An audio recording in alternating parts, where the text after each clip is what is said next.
Hello hello hello மக்களே, இது உங்கள் மேக்சிமஸ். என்ன பாஸ், தூங்காத நகரம் மதுரைன்னு சொல்லுவாங்க. ஆனா இப்போ சவுத் சைட்ல இருக்கிற ஊர்லலாம் மக்கள் பயத்துல தூங்காம இருக்கிற நிலைமை வந்திருக்கு.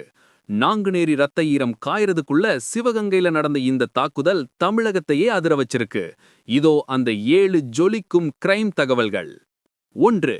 இடைக்காட்டூர் கொடூரம் 1. சிவகங்கை மாவட்டம் இடைக்காட்டூர் கிராமத்துக்குள்ள 9 பேர் கொண்ட கும்பல் 2 வீலர்ல பட்டாக்கத்தியோட புகுந்து கண்ணுல பட்டவங்களை எல்லாம் வெட்டி தள்ளியிருக்காங்க பாஸ். 2. நாங்குநேரி எதிரொலி 2. 2 நாளைக்கு முன்னாடி தான் நாங்குநேரி பெரும்பத்து கிராமத்துல இதே மாதிரி ஒரு அட்டாக் நடந்துச்சு. அது முடிஞ்ச கையோட இப்போ அடுத்த சம்பவம் நடந்திருக்கிறது தான் பெரிய அதிர்ச்சி. 3. எடப்பாடியார் கண்டனம் 3. இத பார்த்த ஏடிஎம்கே பொதுச் செயலாளர் எடப்பாடி பழனிசாமி, சட்டம் ஒழுங்க காக்க வேண்டிய சிஎம் ஒரு கையாளாத பொம்மையா இருக்காருன்னு எக்ஸ் தளத்துல விலாசிட்டாரு பாஸ். 4. சைகை விசஸ் சட்டம் ஒழுங்கு 4. கூட்டணி முடிஞ்சதுக்கு சைகை காட்டி வெட்டி பெருமை பேசுற முதல்வர் அவர்களே, உங்க ஆட்சியில் பாதுகாப்பு தான் முடிஞ்சு போச்சுன்னு எடப்பாடினார் செம்ம பஞ்சு வச்சிருக்காரு பாஸ். 5.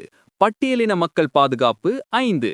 ஒடுக்கப்பட்ட மக்கள் அதிகமா இருக்கிற ஏரியாவுல புகுந்து இப்படி தைரியமா ஒரு கும்பல் அட்டாக் பண்ணுதுன்னா இங்க சமூக நீதி எங்க இருக்குன்னு ஏடிஎம்கே கேள்வி எழுப்பியிருக்கு பாஸ். 6. ஏடிஎம்கே அதிரடி அறிக்கை 6. வேங்கை வயல் முதல் இடைக்காட்டூர் வரை வரிசையா நடக்கிற சம்பவங்கள் டிஎம்கே அரசின் முகத்திரையை கிழிச்சிடுச்சுன்னு ஏடிஎம்கே தரப்புல இருந்து அதிகாரப்பூர்வமா சொல்லியிருக்காங்க பாஸ். 7. எச்சரிக்கை. இந்த விடிய ஆட்சிக்கு மக்கள் சீக்கிரம் முடிவு கட்டுவாங்கன்னு எடப்பாடியார் எச்சரிச்சிருக்காரு பாஸ்.